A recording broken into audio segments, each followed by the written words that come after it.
Buona serata e ben ritrovati con Penalty, tutto il calcio di cui il calcio vero non parla mai. Siamo in diretta ogni domenica sul canale 11 e sul canale 823 della piattaforma Sky. Siamo in diretta su Video Mediterraneo che ogni domenica propone una domenica prettamente sportiva, appunto a partire dalle ore 19 sino alle ore 23. Tra le 19 e le 21 il calcio dilettantistico con il classico appuntamento di Penalty, tra le 21 e le 22:15 con sala stampa di Penalty perché parliamo anche di calcio professionistico e poi chiudiamo questa lunga maratona domenicale tra le 22:15 e le 23 con Penalty Futsal, il calcio a 5 come al solito coordinato e presentato da Alessio Patti. Una domenica abbastanza intensa perché sono arrivati i primi verdetti nei campi di calcio dilettantistici, però prima di andare a vedere classifiche e come al solito anche la presentazione del nostro ospite di oggi, diamo subito invece un saluto particolare a chi oggi sta in postazione per quanto riguarda il campionato CND e l'eccellenza, il nostro Antonio Lapisarda. Ciao Antonio, ben trovato. Ettore, buonasera agli amici che ci seguono da casa e che seguono il calcio di cui il calcio non parla mai. Il calcio vero. Il calcio vero, hai ragione. È vero, è vero, è vero. Sottolineiamolo sempre. Oggi farai praticamente una mega presenza all'interno della maratona domenicale, perché sarai qui con noi, poi dopo farai anche la sala stampa, ma soprattutto poi farai anche il futsal. Insomma, oggi è toccato a te. Oggi è toccato a me, sono felice di farlo e oggi mi sono preparato tantissimo, quindi ho studiato, spero di aver studiato benissimo, siamo contenti. Vado subito a salutare la bellezza, devo dire, come al solito disarmante, perché ci uccide con la sua capigliatura la nostra Jenny Diara. Ciao Jenny. Buonasera Ettore e buonasera a tutti i nostri telespettatori. Se la scorsa settimana toccava a Federica, questa settimana tocca a te con la piacere, lunga maratona. Con piacere. Ettore. Bene, tra l'altro so che stai preparando la coreografia per quanto riguarda l'evento Penalty Awards. Sì. Ci puoi confermare questo? Certo, ma non sveliamo niente. Assolutamente, assolutamente. Mentre invece avete già possibilmente visto il nostro ospite di questa domenica, Fabrizio Vacca. Ciao Fabrizio. Ciao Ettore, buonasera a tutti. Ben trovato. Grazie per avermi Dopo invitato. la tua parentesi con la New Team ti stai un po' riposando per ricaricare le batterie, diciamolo pure. Sì, sì. Ti manca un po' il calcio in calcio questo momento sul campo? Sul campo manca perché la passione È tanta. È sempre uguale, quindi manca, però ritrovata la tranquillità. Guarda, certe volte io credo che il riposo può servire un po' per ricaricare le batterie, trovare nuovi stimoli, guardarsi un po' in giro anche, credo, no? Perché avrai visto anche tante partite che magari se facevi l'allenatore non potevi neanche poter andare a vedere. Ho seguito il Siracusa più di frequente. Siracusa che oggi tocca il primo posto da solo in classifica, col tonfo della Cavese in casa. In casa è incredibile, stiamo già anticipando quelli che saranno i risultati, però devo dire che effettivamente questo Siracusa ci sta sorprendendo proprio in questa parte finale del campionato. La piazza lo merita perché io le partite le ho seguite dalla curva e seguire le partite dalla curva è un'altra cosa. È un'altra cosa, ti fa vedere la passione di queste persone che arrivano allo stadio con la voglia di incitare, con una passione incredibile. È vero, è vero. Bene, allora tra poco parleremo dunque di questo Siracusa straordinario. La parola la dobbiamo dare alla nostra Jenny che ci dà il quadro completo con i risultati, la classifica, poi li commentiamo insieme, ok? Vai Jenny. Aversa Normanna, Frattese, sospesa. Cavese, rende 0-3. Due Torri, Gragnano 1-0. Gelbison, Città di Scordia 3-0. Leonfortese, Marsala 0-0. Noto, Palmese 1-1. Sarnese, Vibonese 2-0. Reggio Calabria, Agropoli 1-2. Roccella, Siracusa 0-3. Ha riposato Vigor Lamezia. E proprio da questo risultato sorprendente del Siracusa che vince fuori casa 3-0, insomma dobbiamo partire per leggere bene questa classifica che vede la squadra di Sottile in questo momento al primo posto. Quindi classifica che vede il Siracusa in vetta con 66 punti, ce la legge come al solito la nostra Jenny.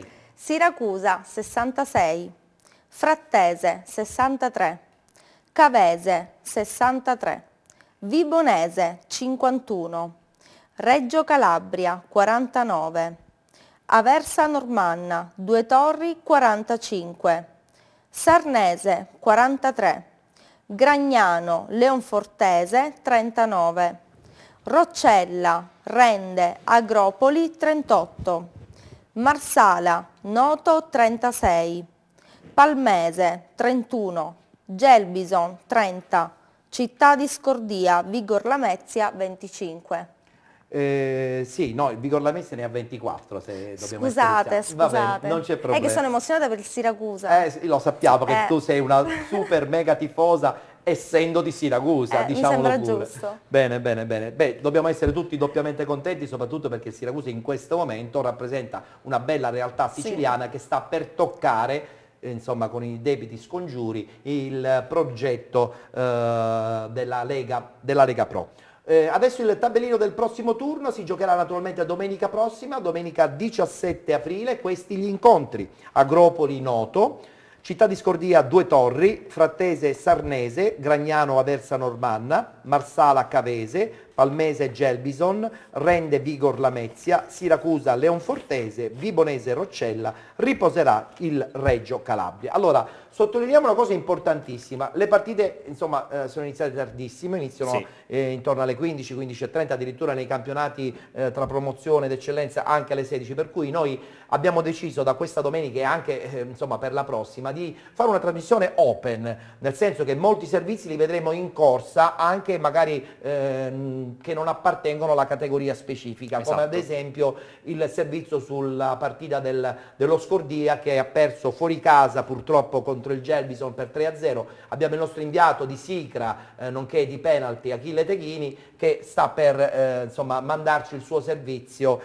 su questa sconfitta della squadra di Campanella. Però dal quadro possiamo già capire, ne abbiamo già parlato infatti anche con il nostro ospite, che questo Siracusa insomma ci sta facendo un po' sognare. Mi viene da menzionare diciamo, un discorso, una pronuncia fatta dall'ex allenatore del Chelsea, un certo Vialli, il quale dice che il calcio l'ha inventato il diavolo.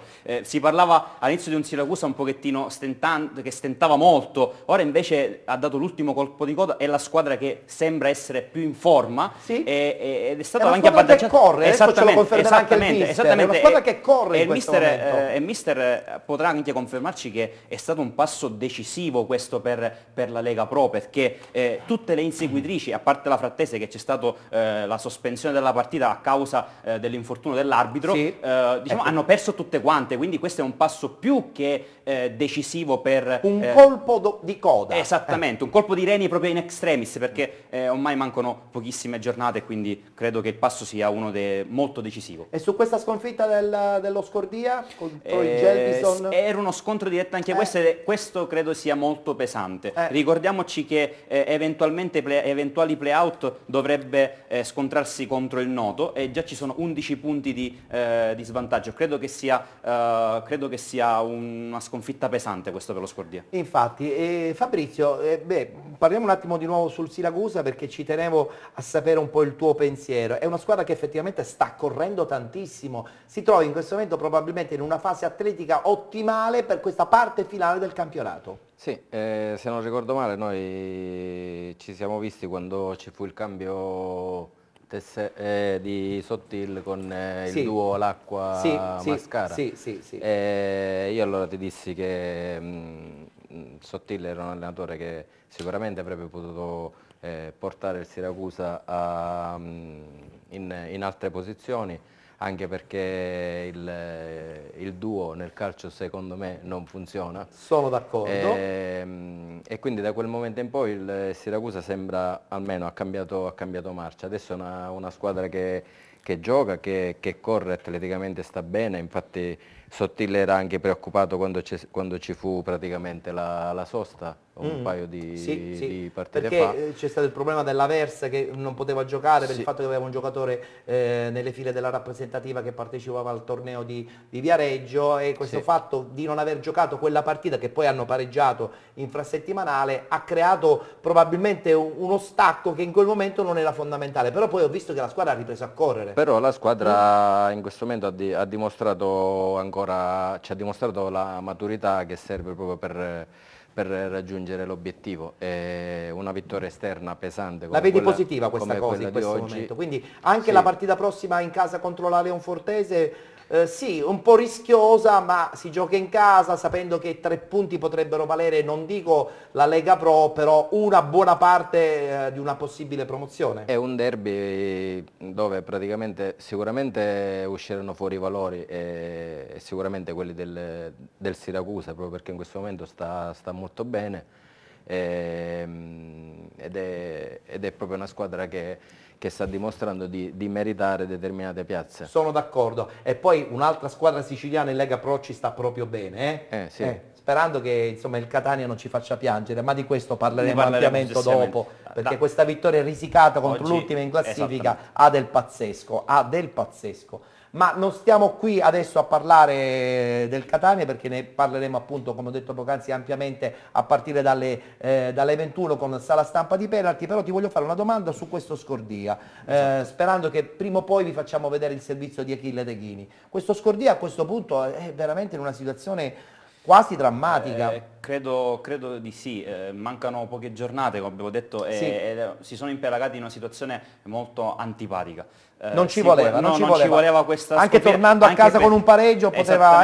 Anche perché Noto e Palmese si sono divisi il punto, è inutile nasconderlo, quindi cercano di far classifica, cercano di allontanarsi quanto più possibile dalla zona hot. Giustamente, come dicevo prima, si rischia anche di non fare i play-out, perché sono già Noto e Città di Scordia sono 11 punti, ricordiamoci che ne basterebbero al Noto 10 per non farli, quindi è diciamo una situazione di tutto vantaggio del Noto e danni dello Scordia. Scordio che, ricordiamoci, ha investito tantissimo. Peccato, perché sembrava che nelle ultime settimane con l'avvento di Campanella, insomma, le cose invece poi purtroppo nel calcio... Io credo che si deve dare merito al mister Campanella, perché ha fatto un miracolo. La squadra credo che non si aspettava nessuno di poter lottare fino alle ultime giornate di campionato. Ma non molliamo. Ma non molliamo noi, non debbono mollare soprattutto quelli dello Scordia. Io vorrei proprio dire al mister, proprio in base in relazione a Campanella, quanto è importante, quanto è stato grande il lavoro che ha fatto mister Campanella per risollevare questa squadra che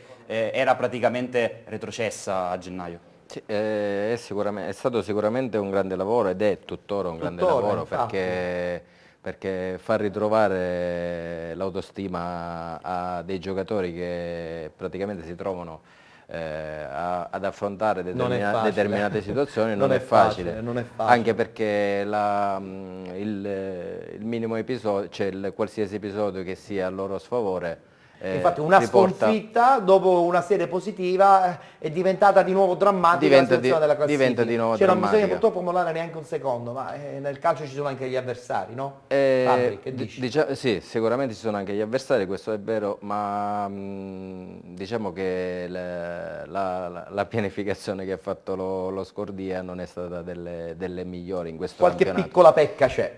Potrebbero aver fatto anche il passo più lungo della gamba.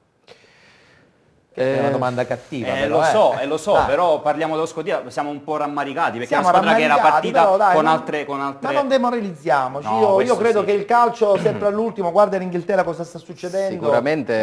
Sicuramente io il fatto che siano stati praticamente ammessi al campionato di Serie D senza essere passati dal via, hanno perso la finale, la finale di eccellenza. Ha comportato qualcosa. Il presidente ha onore al presidente, perché ha fatto di tutto per regalare questa realtà a Scordia. Conosciamo tutti che Scordia è un piccolo centro, quindi ha fatto sicuramente degli sforzi notevoli. L'ho sentito anche lamentare dal punto di vista dell'appoggio di alcuni sponsor che gli sono venuti a mancare. Speriamo che ancora non è detta l'ultima parola. Col mister quando dice diamo merito sempre a una squadra che sta facendo grandissime cose. Assolutamente. Allora, adesso mi lanci la pubblicità, carissima, mi lanci la pubblicità, perché poi tra poco parleremo del campionato di eccellenza, dove abbiamo finalmente una squadra che raggiunge il campionato interregionale, però non vi anticipiamo chi, ma è una squadra che credo meritatamente abbia raggiunto il campionato interregionale. Vai! Io ricordo ai nostri carissimi telespettatori che possono cliccare anche un semplice like sulla pagina Facebook Sala Stampa di Penalty, così troverete tutte le informazioni e tutto ciò di cui il calcio vero non parla mai. Torniamo solo tra qualche istante, pubblicità.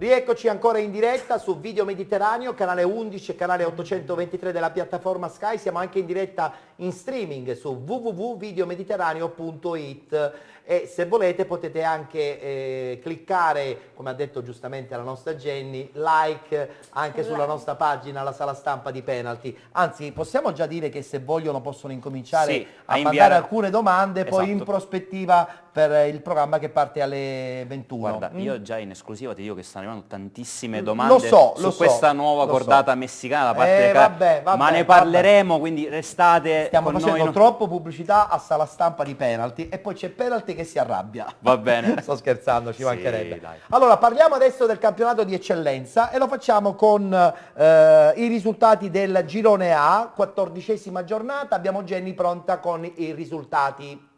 Alba Alcamo, Paceco 4-3. Cus Palermo, Mazzara 2-0. Dattilo Noir, Gela 2-1.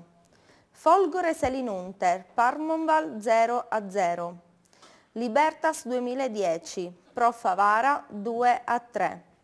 Castelbuono, Atletico Campofranco 0-1. Raffadali, Mussomeli 1-0. San Cataldese, Camarat 3-1. Allora, in classifica questa sconfitta inaspettata del Gela ha in un certo senso riaperto il campionato, perché la San Cataldese a sua volta vince in casa 3-1 contro il Camarat. Guardiamo la classifica e poi la commentiamo, perché veramente è successo praticamente un po' di tutto. Gela 61, San Cataldese 59, Dattilo Noir 53, Paceco 48, Castelbuono 44, Alba Alcamo, Castelbuono 43, Alba Alcamo 44, Folgore Selinunte 41, Mazzara, Parmonval 40, Mussomeli 36, Atletico Campofranco 38, Camarat 31, Raffadali, Cus Palermo, Pro Favara 30, Libertas 11.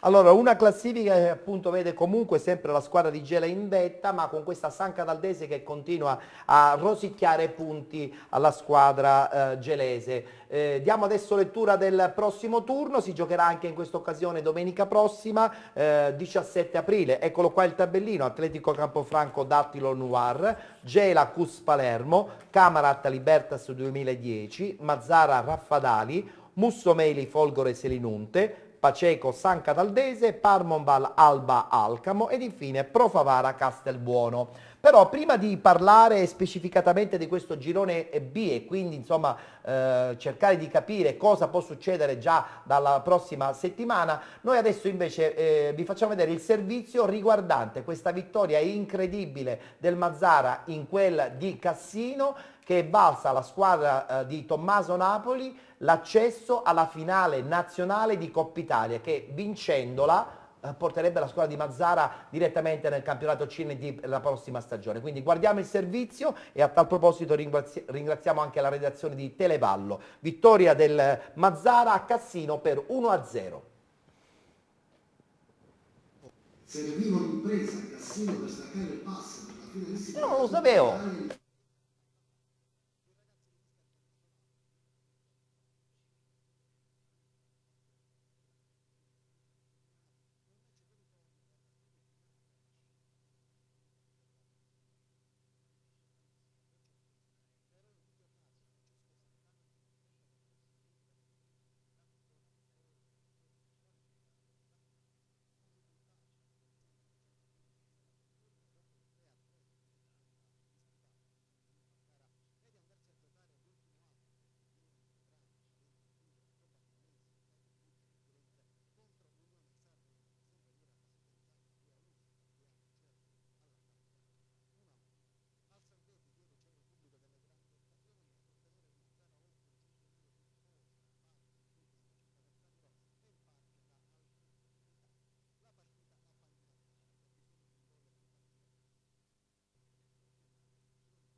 Sì, eccoci di nuovo in diretta, siamo in uno studio open proprio perché arrivano i risultati quasi in tempo reale, ci hanno passato adesso tutto il tabellino del campionato di promozione perché le partite sono finite veramente pochissimi minuti fa.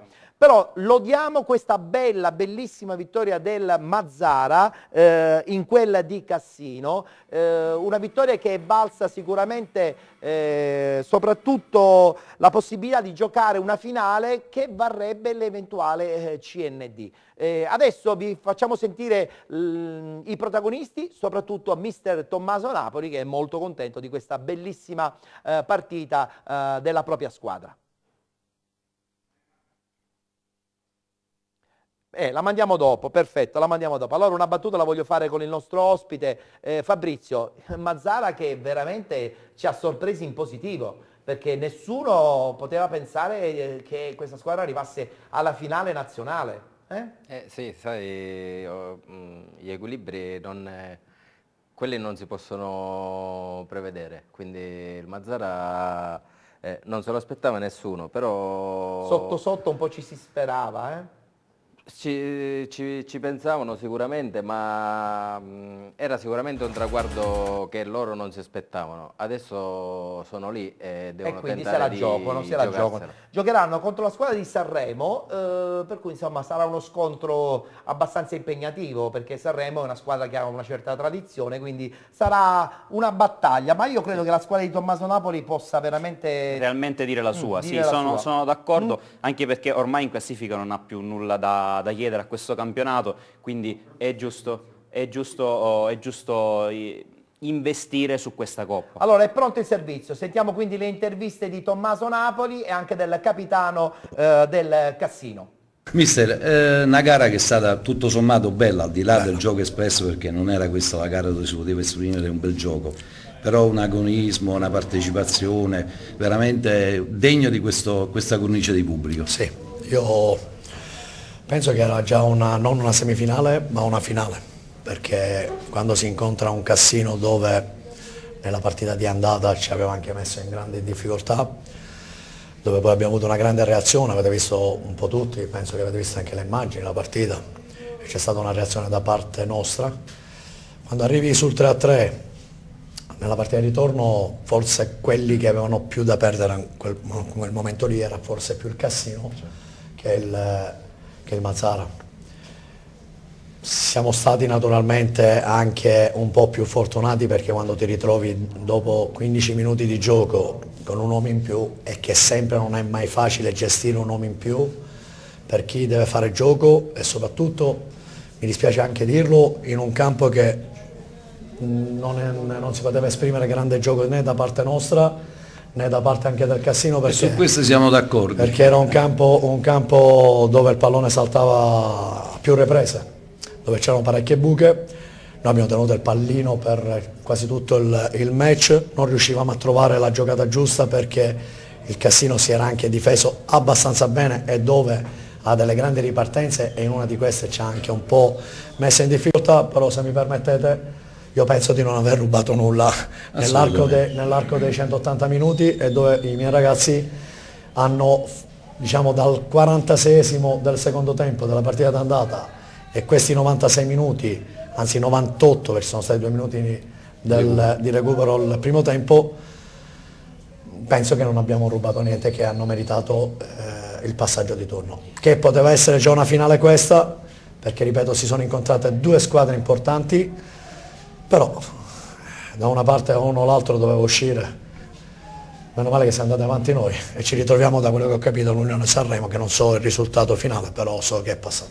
Io ci tenevo a dire prima di tutto questo, al di là di come è andata la partita, la doppia sfida anzi, tra andata e ritorno, in cui sicuramente la fortuna ci ha messo del suo a favore del Mazara, però devo dire che il Mazara comunque ha meritato la qualificazione, perché credo sia al pari livello nostro, quindi una delle due squadre doveva andare avanti, sono andati loro. Sarebbe stato più bello la finale forse, Cassino-Mazzara, però purtroppo il calcio è questo. Ma soprattutto ci tenevo a dire che questo gruppo è, credo, il più bello da quando gioco a calcio, i ragazzi migliori che ho avuto la fortuna di conoscere, di giocarci insieme, grandi lavoratori, persone serie, che si impegnano tutti i giorni dal primo all'ultimo minuto di allenamento e che avrebbero meritato una vittoria. E noi avevamo impostato la partita per attendere il Mazara perché sapevamo che giocavamo per 2 risultati su 3, ovviamente. Non dico di aspettarli completamente nella nostra metà campo, ma comunque non accelerare le operazioni. Poi quando rimani in 10 uomini è ovvio che la partita cambia, l'inerzia era dalla parte loro e noi ci siamo difesi.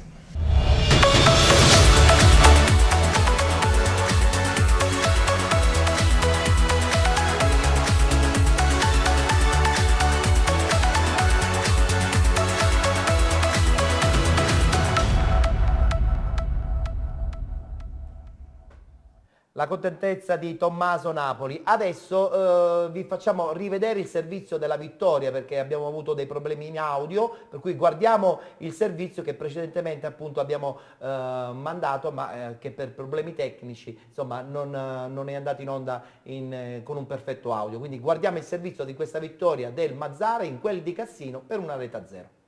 Il Mazara Calcio scrive la storia, serviva un'impresa a Cassino per staccare il pass per la finalissima della Coppa Italia e l'impresa è stata fatta. I ragazzi di mister Tommaso Napoli ieri pomeriggio hanno battuto 1-0 gli azzurri allo stadio Salveti del comune in provincia di Frosinone nel match di ritorno della semifinale della fase nazionale del torneo riservato alle formazioni che militano nei campionati d'eccellenza. Eroi di giornata è Francesco Fontana che al 34esimo minuto della ripresa ha siglato il gol vittoria della storica qualificazione alla finale. Un risultato che consente ai gialloblu di passare il turno dopo il 3-3 del match di andata disputato allo stadio Nino Vaccaro e di andarsi a giocare l'ultimo atto del torneo in programma il 20 aprile probabilmente allo stadio Buzzi di Firenze contro l'Unione Sanremo che sempre ieri ha battuto in casa 2-1 il Fabriano Cerreto, all'andata era finita 1-1. Al Salveti ieri c'era il pubblico delle grandi occasioni a sostenere il Mazara oltre un centinaio di tifosi in parte giunti dalla città del Satiro e in parte da altre zone d'Italia. La partita la fa il Mazara che ha bisogno di un gol per far girare la qualificazione, ma le occasioni da rete latitano. Poi al 12esimo arriva il primo episodio importante della partita, ma Sciantoni inferiorità numerica il resto del match. Per il Mazara un'ottima notizia, nel primo tempo si gioca a una porta ma gli attaccanti canarini non pungono contro un avversario tutto schierato in difesa. Al 23esimo ci prova Cammareri, Cambitan Mercurio ci mette la testa ed evita guai. Poi da segnalare al 28esimo le proteste dei gialloblu per un dubbio contatto in aria tra De Paula e Rosella, per il direttore di gara però è tutto regolare. Al 31esimo Comegna impegna severamente Della Pietra che si rifugia in angolo. L'unica azione offensiva del Cassino arriva al 42esimo su calcio d'angolo, Di Vito di testa non inquadra lo specchio della porta. La ripresa inizia sempre con lo stesso leitmotiv, Mazara in avanti alla ricerca del gol e Cassino a difendere il risultato dell'andata, ma al 10° i padroni di casa hanno la ghiottissima occasione per andare in vantaggio e chiudere il discorso qualificazione. L'arbitro fischia un calcio di rigore per l'atterramento di Longobardi, il Mazara protesta e ne fa le spese ai capitano Erbini che viene espulso e salterà quindi la finale. Sul dischetto va lo stesso Longobardi che però calcia sul palo. Al Mazara va bene e si rigetta in avanti alla ricerca del gol qualificazione. Al 25esimo azione offensiva dai canarini, il pallone arriva sui piedi di Arnone che calcia botta sicura ma la difesa azzurra salva sulla linea. Poi al 34esimo arriva il gol ospite, Rosella calcia un corner, sul pallone si avventa Fontana che batte Della Pietra. Grande festa in campo e nella tribuna occupata dai supporter canarini. Per il difensore mazzarese si tratta del secondo gol consecutivo dopo quello del 2-3 siglato all'andata. Adesso è il Cassino a gettarsi in avanti ma a non trovare il gol. Dopo 6 minuti di recupero l'arbitro fischia la fine del match e per il Mazara inizia la festa, una giornata storica per i gialloblu che adesso si andranno a giocare la finale contro l'Unione Sanremo e la promozione in Serie D.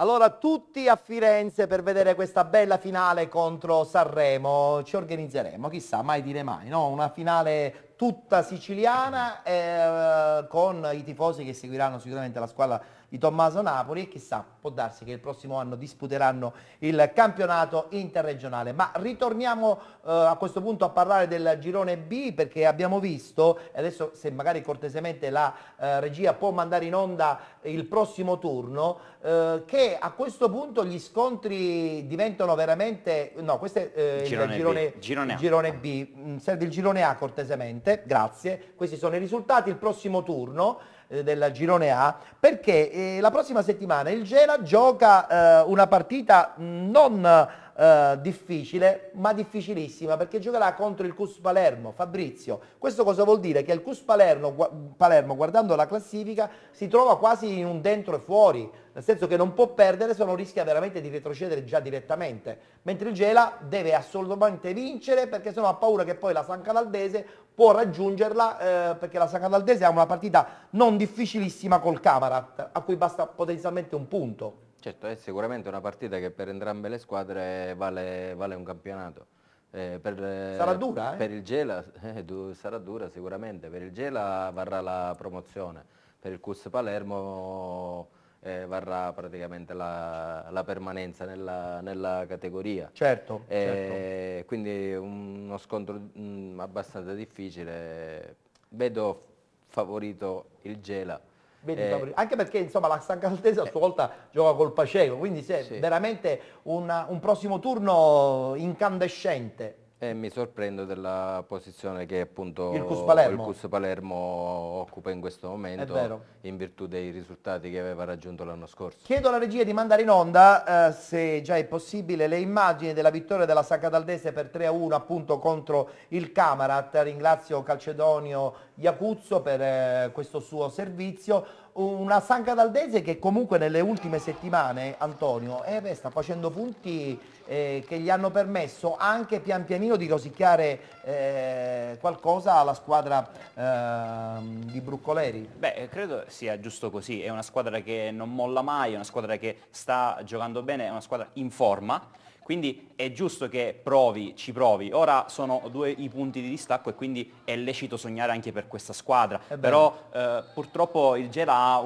e il CUS Palermo sono in una finale di Champions League, mettiamola così, è una partita dentro fuori. Sì, però per queste due squadre nelle debite dimensioni è così, perché è una squadra da dentro fuori. Il CUS Palermo rischia di retrocedere e non è una squadra che era partita con queste ambizioni. La stessa cosa il Gela è a un passo dall'andare in Serie D. È lecito sognare, è lecito provarci dopo aver fatto bene tutto il campionato, aver giocato un ottimo calcio. Sarebbe una beffa perdere proprio in extremis la vetta. Comunque questo fa sì che anche questo girone, così come quello diciamo orientale, ha regalato molta intensità, no? E molta emozione fino all'ultimo non si sa nulla. Fabrizio, anche questo girone A, quindi in questa parte finale ci ha regalato veramente le incertezze più assolute sui risultati finali. Sì, perché poi alla fine è più bello così, proprio perché si decide tutto nell'ultima partita di campionato.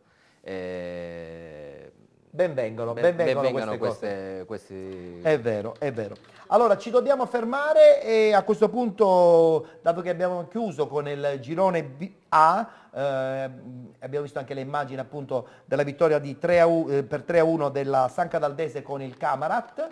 Ci fermiamo, abbiamo un altro stacco pubblicitario, abbiamo Jenny pronta per annunciare la pubblicità e tra poco parleremo del girone B del campionato di eccellenza. Torniamo solo tra qualche istante, restate con noi. Pubblicità.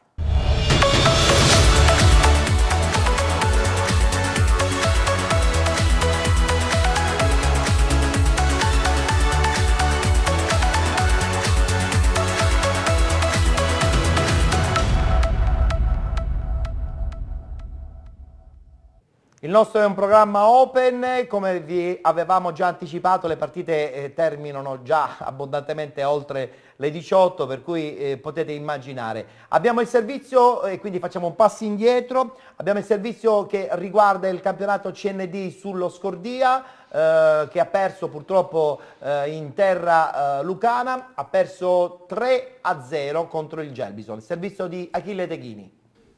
Lo Scordia perde l'occasione di accorciare le distanze sul Gelbison venendo sconfitto 3-0 proprio qui allo stadio Morra di Vallo della Lucania. Una partita sfortunata per i siciliani che hanno cercato più volte il gol del vantaggio nel primo tempo, ma i padroni di casa hanno poi risolto la gara segnando ben 2 gol in 5 minuti. Nel secondo tempo poi c'è stato un forcing offensivo della squadra allenata da Giovanni Campanella, ma alla fine la fortuna ha aiutato il Gelbison che è andato sul 3-0 allo scadere della ripresa. Una sconfitta che compromette nettamente la corsa alla salvezza dello Scordia, che adesso si trova a meno 6 punti proprio dal Gelbison. Il Gelbison in maglia bianca scende in campo col 3-5-2 con D'Agostino in porta, Giordano, Marmoro e Monzo in difesa, Caso, Manzillo, Megeri, Cammarota al centrocampo, De Luca, Desio e Muro in avanti. Risponde lo Scordia in maglia rosso-blu col 4-1-2-3 con Vizzi in porta, Sardo e Maimone come terzini, Provenzano e Listro difensori centrali, Diop, Mediano, Mascara e Zumbo a supporto di D'Agostino, Messina e Ascione. Partita molto tattica e statica, con le due squadre contratte consapevoli della posta in gioco. Per vedere un'azione degna di nota bisogna aspettare il 18esimo, con questo calcio di punizione a favore dello Scordia battuto da Mascara che sfiora il palo alla destra di D'Agostino. Al 35esimo si fa vedere il Gelbison che sugli sviluppi di un calcio d'angolo si rende pericoloso con questo tiro di caso bloccato da Vizzi.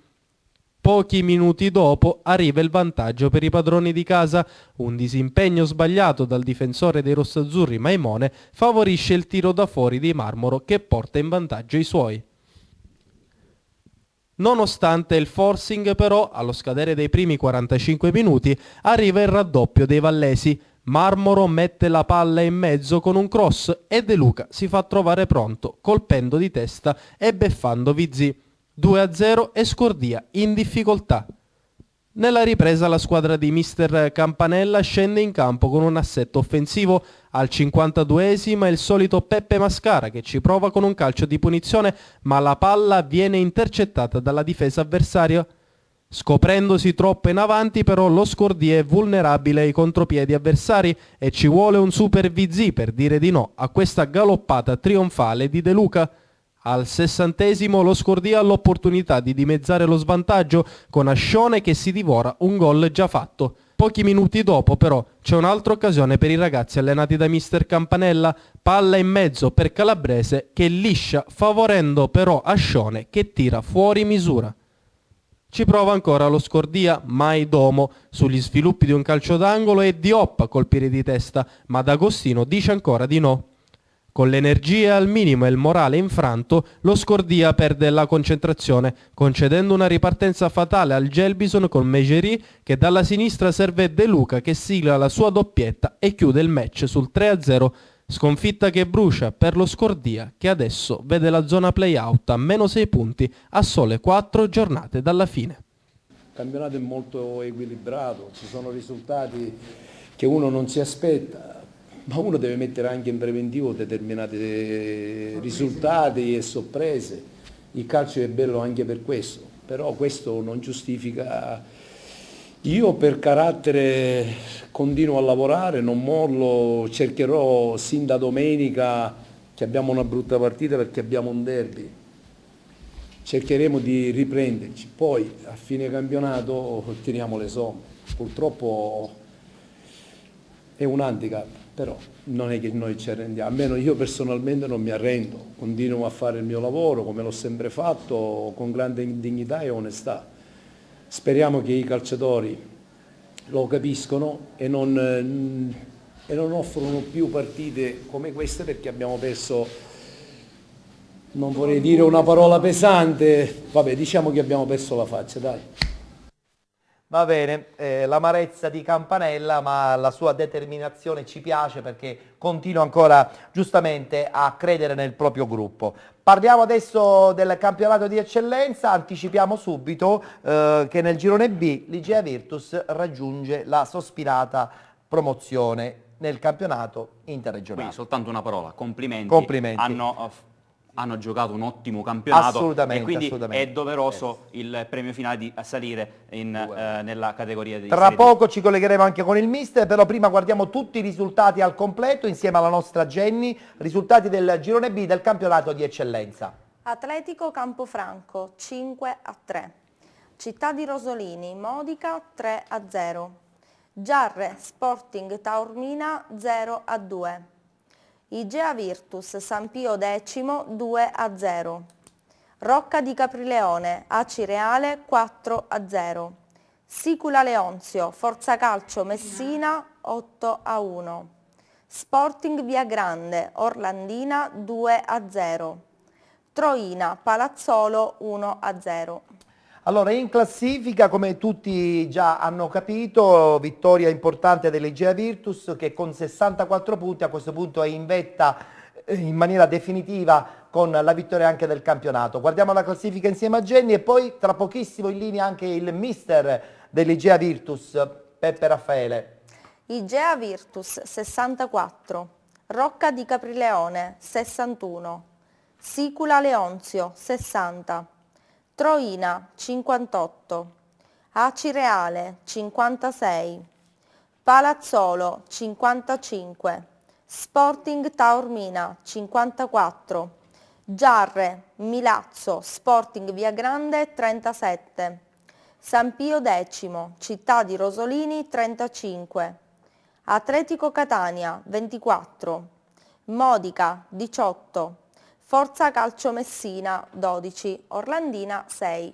Prossimo turno che potrebbe sembrare importante, lo è fino a un certo punto perché bene o male le posizioni, soprattutto per quanto riguarda i playoff, sembrerebbero già assegnati. Abbiamo ancora qualche incertezza, forse sull'Acireale e ancora sul Palazzolo. Guardiamo la classifica, no, la classifica l'abbiamo già guardata, abbiamo adesso il prossimo turno appunto di domenica prossima, domenica 17 aprile, Acireale Giarre, Catania San Pio X Città di Rosolini, e questa è una partita assolutamente importante. Forza Calcio Messina Igea Virtus, Milazzo Troina, Modica Atletico Catania, Orlandina Sicula Leonzio, Palazzolo Rocca di Caprileone ed infine Sporting Taormina, Sporting Viagrande. Anche questa ultima giornata potrebbe insomma rivoluzionare ancora un po' la classifica, però non vogliamo parlare adesso di classifica, ma vogliamo parlare assolutamente con Peppe Raffaele, che è l'allenatore di questa meravigliosa Igea Virtus. Mister, buonasera e complimenti ancora.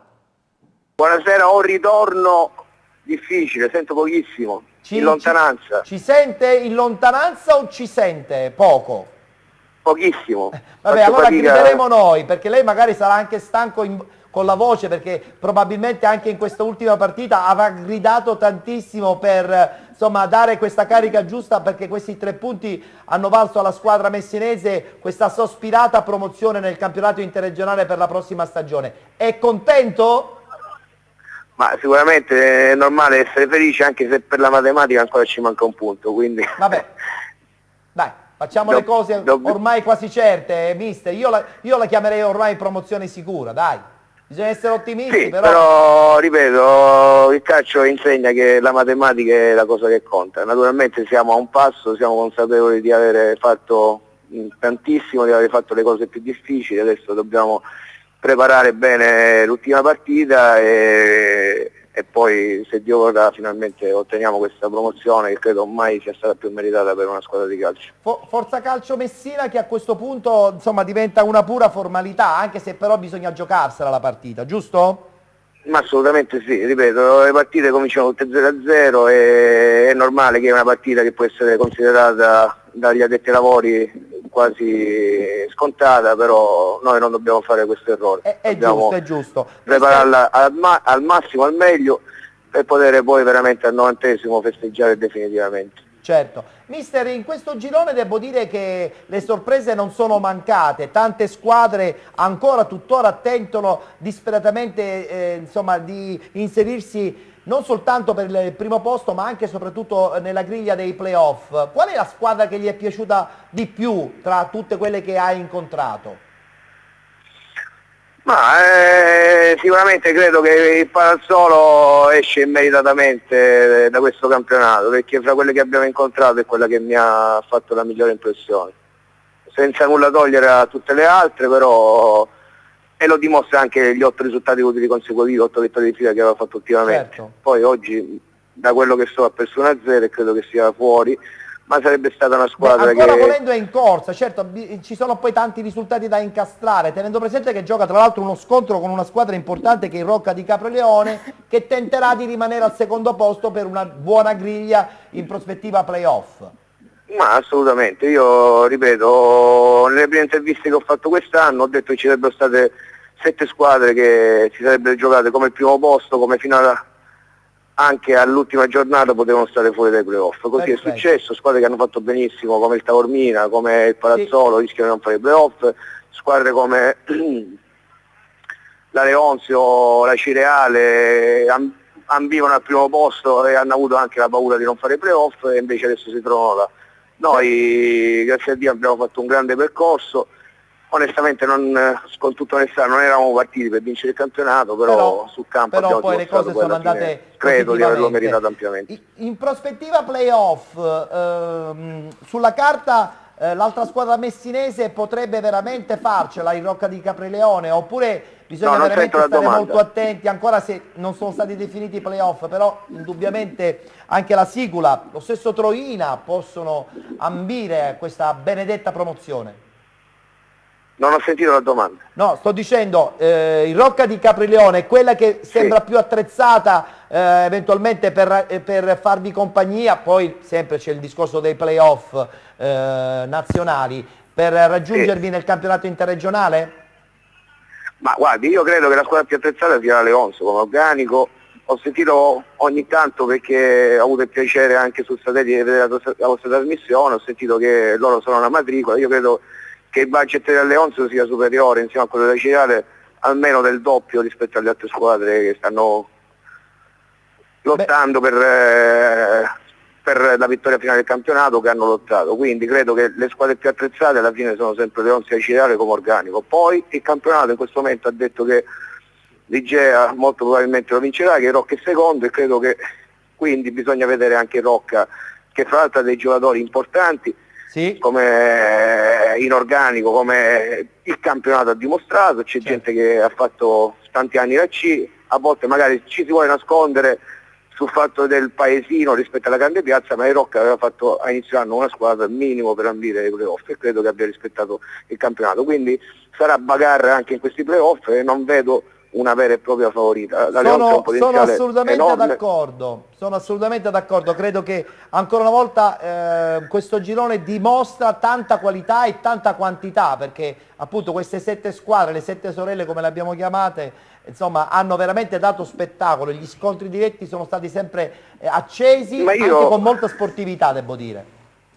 Io credo che onestamente un campionato così bello, equilibrato, avvincente, difficile, dove anche tenere la tensione per tante squadre è stato difficile.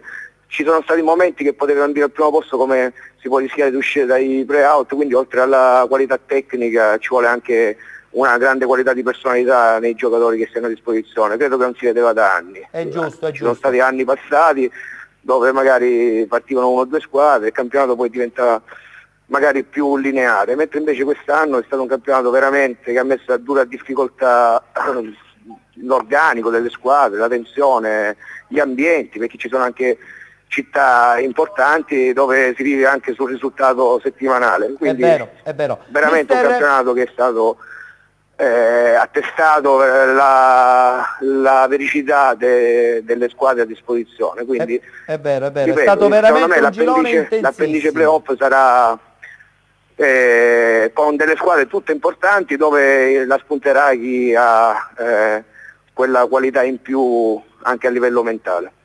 Benissimo mister, allora noi la ringraziamo per la sua disponibilità.